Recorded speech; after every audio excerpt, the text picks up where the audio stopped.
Hello friends, Assalamu alaikum. Welcome back to our channel. എല്ലാവർക്കും സുഖമാണെന്ന് വിശ്വസിക്കുന്നു. അപ്പോൾ ഇന്ന് ഞാൻ നിങ്ങളെ മുന്നിൽ വന്നിട്ടുള്ളത് മീൻ പത്തിരിന്റെ റെസിപ്പിയുമായിട്ടാണ്. അപ്പോൾ നമുക്ക് റെസിപ്പിയിലോട്ടേക്ക് പോയാലോ? ഞാനിവിടെ എടുത്തിട്ടുള്ളത് 4 അയിലയാണ്. ഇത് കട്ട് ചെയ്ത് ക്ലീൻ ചെയ്ത് വെച്ചിട്ടുണ്ട്. അപ്പോൾ വാലിൻ്റെ ഭാഗം മാത്രമേ നമുക്ക് ആവശ്യമുള്ളൂ. വാലിൻ്റെ ഭാഗം ഞാൻ ഇതുപോലെ വരഞ്ഞ് വെച്ചിട്ടുണ്ട്. ഇനി നമുക്കിതിലേക്ക് പൗഡേഴ്സ് ചേർക്കാം. അപ്പോൾ ആദ്യം ഞാൻ ചേർക്കുന്നത് 3/4 ടീസ്പൂണ് കാശ്മീരി റെഡ് ചില്ലി പൗഡറാണ്. പിന്നെ ഒരു 1/2 ടീസ്പൂണ് മഞ്ഞൾപ്പൊടി, ആവശ്യത്തിന് ഉപ്പ്. ഇതൊക്കെ ചേർത്തിട്ട് നമുക്ക് നന്നായിട്ടൊന്ന് മിക്സ് ചെയ്ത് കൊടുക്കാം. അങ്ങനെ ഇവിടെ മിക്സ് ചെയ്ത് വെച്ചിട്ടുണ്ട്. ഇനി 15 മിനിറ്റ്സ് റെസ്റ്റ് ചെയ്യാൻ വെക്കാം. അതിനുശേഷം മാത്രം ഫ്രൈ ചെയ്തെടുക്കാം. അങ്ങനെ ഇവിടെ 15 മിനിറ്റ്സ് കഴിഞ്ഞിട്ടുണ്ട്. ഇനി നമുക്കിത് പാനിലിട്ട് ഫ്രൈ ചെയ്തെടുക്കാം. അപ്പോൾ നമ്മൾ ഈ മീൻ പത്തിരി ഉണ്ടാക്കുമ്പോൾ അയില കൊണ്ട് മാത്രമല്ല മീൻ പത്തിരി ഉണ്ടാക്കുക, അയക്കുറ കൊണ്ടൊക്കെ മീൻ പത്തിരി ഉണ്ടാക്കും. മുള്ളില്ലാത്ത എല്ലാ മീനിനെ കൊണ്ടും മീൻ പത്തിരി ഉണ്ടാക്കും. പക്ഷെ അയിലനെ കൊണ്ട് ഉണ്ടാക്കിയിട്ടാണ് എനിക്ക് മീൻ പത്തിരി ഭയങ്കര ഇഷ്ടമായത്. ഞാൻ അധികം ഉണ്ടാക്കുന്നത് അയിലനെ കൊണ്ടാണ്. അത് വേറെ തന്നെ ഒരു ടേസ്റ്റാണ്. അപ്പോൾ നമ്മുടെ അയില ഇവിടെ ഫ്രൈ ആയിട്ട് വന്നിട്ടുണ്ട്.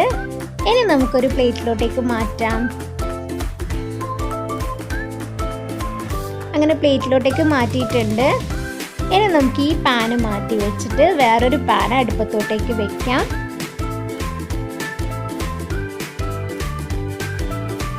പാൻ ചൂടായതിന് ശേഷം നമ്മൾ നേരത്തെ ഫ്രൈ ചെയ്ത ഓയിൽ തന്നെ നമുക്ക് ഇതിലേക്ക് ചേർത്ത് കൊടുക്കാം.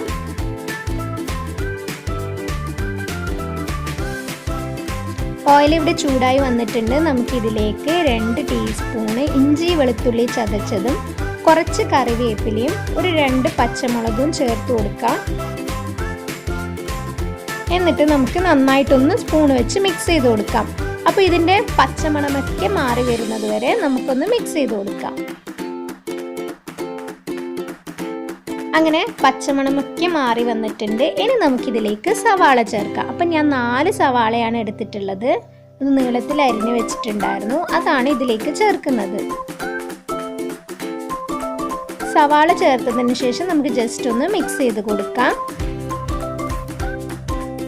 ഇനി നമുക്കിതിലേക്ക് ഒരു 1/2 ടീസ്പൂണ് മഞ്ഞൾപ്പൊടിയും ആവശ്യത്തിന് ഉപ്പും പിന്നെ 1 ടീസ്പൂണ് ഗരം മസാലയും കൂടി ചേർത്ത് നമുക്ക് നന്നായിട്ടൊന്ന് മിക്സ് ചെയ്ത് കൊടുക്കാം. ഈ സവാള സോഫ്റ്റായിട്ട് വരുന്നത് വരെ നമുക്ക് ഇതുപോലെ മിക്സ് ചെയ്ത് കൊടുക്കാം. ഉപ്പിട്ടത് കൊണ്ട് പെട്ടെന്ന് തന്നെ സോഫ്റ്റായിട്ട് കിട്ടും. അങ്ങനെ സവാള ഇവിടെ സോഫ്റ്റായിട്ട് വന്നിട്ടുണ്ട്. ഇനി നമുക്കിതിലേക്ക് ഒരു 1/2 ടീസ്പൂണ് കുരുമുളക് പൊടി, ഒരു 1/2 ടീസ്പൂണ് മുളക് പൊടി, പിന്നെ ഒരു 1/4 ടീസ്പൂണ് മല്ലിപ്പൊടി, ഇതൊക്കെ ചേർത്തിട്ട് നമുക്ക് വീണ്ടും നന്നായിട്ടൊന്ന് മിക്സ് ചെയ്ത് കൊടുക്കാം. അതിനുശേഷം നമുക്കിതിലേക്ക് തക്കാളി ചേർക്കാം. ഞാനിവിടെ 3 തക്കാളി നീളത്തിൽ അരിഞ്ഞ് വെച്ചിട്ടുണ്ടായിരുന്നു. അത് ഇതിൽ ചേർത്തിട്ടുണ്ട്. ഇനി നമുക്കിത് നന്നായിട്ട് മിക്സ് ചെയ്ത് കൊടുക്കാം.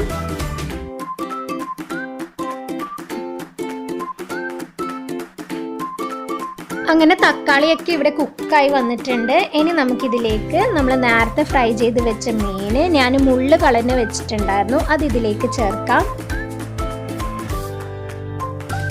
എന്നിട്ട് നമുക്ക് നന്നായിട്ടൊന്ന് മിക്സ് ചെയ്ത് കൊടുക്കാം. ഒരു 5 മിനിറ്റ്സ് എന്നിട്ട് കുക്ക് ചെയ്തെടുക്കാം. അപ്പോഴത്തേക്ക് നമ്മളെ മസാല റെഡി ആയിട്ട് കിട്ടും.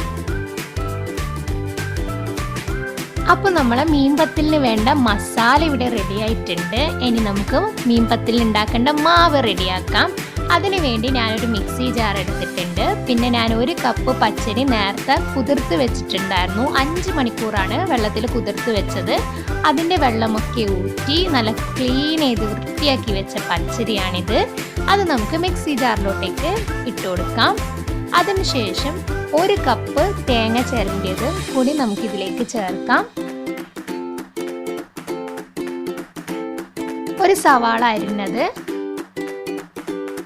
പിന്നെ 1 ടീസ്പൂണ് ചെറിയ ജീരകം, പിന്നെ 3 ടീസ്പൂണ് പെരിഞ്ജീരകവും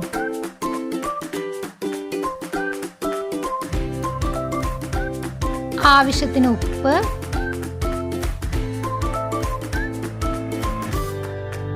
പിന്നെ ഒരു ഗ്ലാസ് വെള്ളവും കൂടി നമുക്കിതിലേക്ക് ചേർക്കാം. എന്നിട്ട് അടച്ചു വെച്ച് മിക്സിയിൽ നല്ലവണ്ണം ഒന്ന് അടിച്ചെടുക്കാം. അങ്ങനെ ഇവിടെ മിക്സിയിൽ അടിച്ചെടുത്തിട്ടുണ്ട്. ഇനി നമുക്കിതൊരു ബൗളിലോട്ടേക്ക് മാറ്റാം.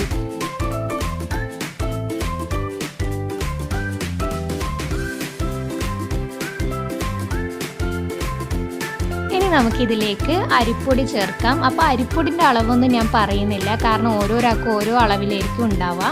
അപ്പോൾ അരിപ്പൊടി ചേർത്തിട്ട് നമുക്കിത് നന്നായിട്ടൊന്ന് കുഴച്ചെടുക്കാം.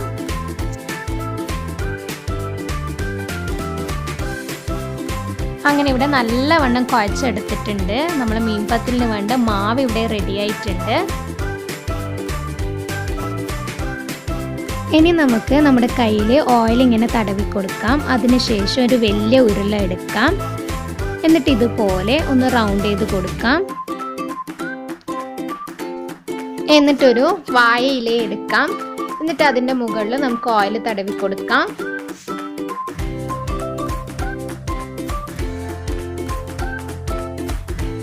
ഇനി നമുക്ക് ഈ ഉരുള വാഴയിലയിൽ വെക്കാം. എന്നിട്ട് നമുക്ക് ഇതുപോലെ പ്രസ് ചെയ്ത് കൊടുക്കാം. നല്ല റൗണ്ട് ഷേപ്പ് പത്തിരിൻ്റെ രൂപത്തിൽ പ്രസ് ചെയ്ത് കൊടുക്കാം, വലിയ പത്തിരിൻ്റെ രൂപത്തിൽ. അങ്ങനെ ഇവിടെ പ്രസ് ചെയ്ത് കൊടുത്തിട്ടുണ്ട്. ഇനി നമുക്കിതിലേക്ക് മസാല ചേർക്കാം.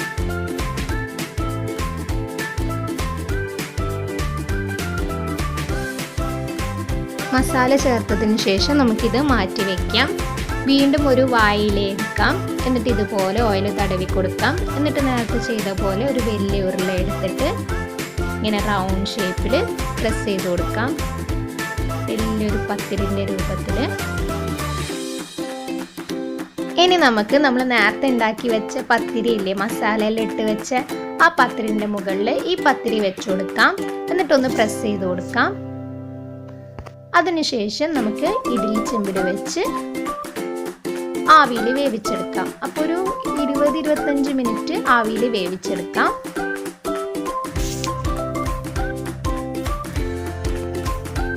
അങ്ങനെ 25 മിനിറ്റ് കഴിഞ്ഞിട്ടുണ്ട്. നമുക്കിത് ഓപ്പൺ ചെയ്ത് നോക്കാം. നമ്മളെ മീൻ പത്തിരി ഇവിടെ റെഡി ആയിട്ടുണ്ട്. ഇനി നമുക്കിത് സെർവിങ് പ്ലേറ്റിലോട്ടേക്ക് മാറ്റാം. ഇതുപോലെ നമുക്ക് എല്ലാം ആക്കിയെടുക്കാം. അങ്ങനെ നമ്മുടെ അടിപൊളി ടേസ്റ്റി ആയിട്ടുള്ള മീൻ പത്തിരി ഇവിടെ റെഡി ആയിട്ടുണ്ട്. നിങ്ങൾ എന്തായാലും ഈ ഒരു റെസിപ്പി ട്രൈ ചെയ്ത് നോക്കുക. എന്നിട്ട് നിങ്ങളുടെ അഭിപ്രായങ്ങൾ എനിക്ക് കമൻറ്റ് ചെയ്യുക. നിങ്ങൾക്ക് എൻ്റെ വീഡിയോ ഇഷ്ടപ്പെട്ടെങ്കിൽ നിങ്ങൾ എൻ്റെ വീഡിയോ ഫാമിലീസുമായിട്ടും ഫ്രണ്ട്സുമായിട്ടും ഒക്കെ ഷെയർ ചെയ്യുക. അപ്പോൾ ഇൻഷാ അല്ലാഹ് വീണ്ടും വെറൈറ്റി റെസിപ്പീസുമായിട്ട് ഞാൻ നിങ്ങളെ മുന്നിൽ വരുന്നതായിരിക്കും. അതുവരെ ബൈ. Thanks for watching.